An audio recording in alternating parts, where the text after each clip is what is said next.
The Bible says, despise not prophesying. There is a dimension of strength that comes when everyone is alive in the spirit and the counsel of God comes forth.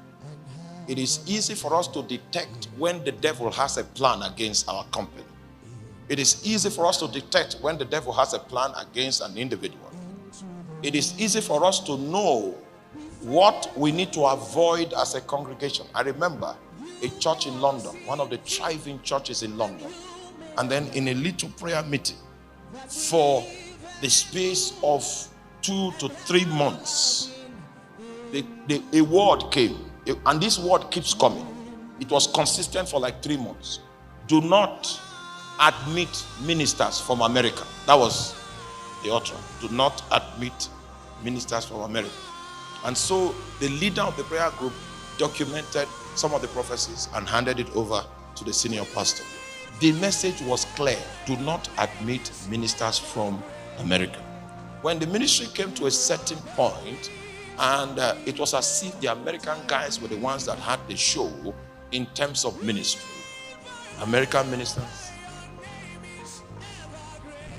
And I know one of the people that was in the hospitality department of that particular church. Hospitality department.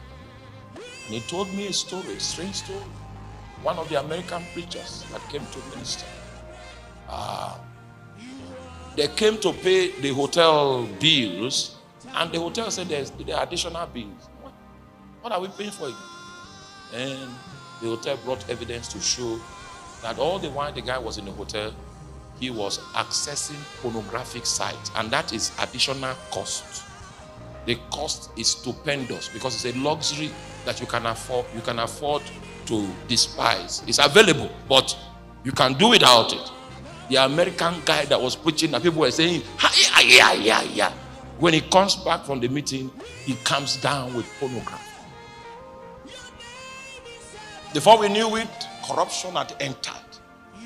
And you know, when intercessors rise late, the Lord give you understanding. He said, despise not prophesy. Can we use a moment of time to ask God, can you restore the stream of prophesying again to the body of Christ so that we can be helped by the superlative insight that comes from the stream of the Spirit? Can you restore it again in my life, in our generation, in the body of Christ, that stream of prophecy, so that we will not err in judgment, so that we will not depart from the way? Can you constrain us with words that come hot from your presence? He said, despise not prophesying.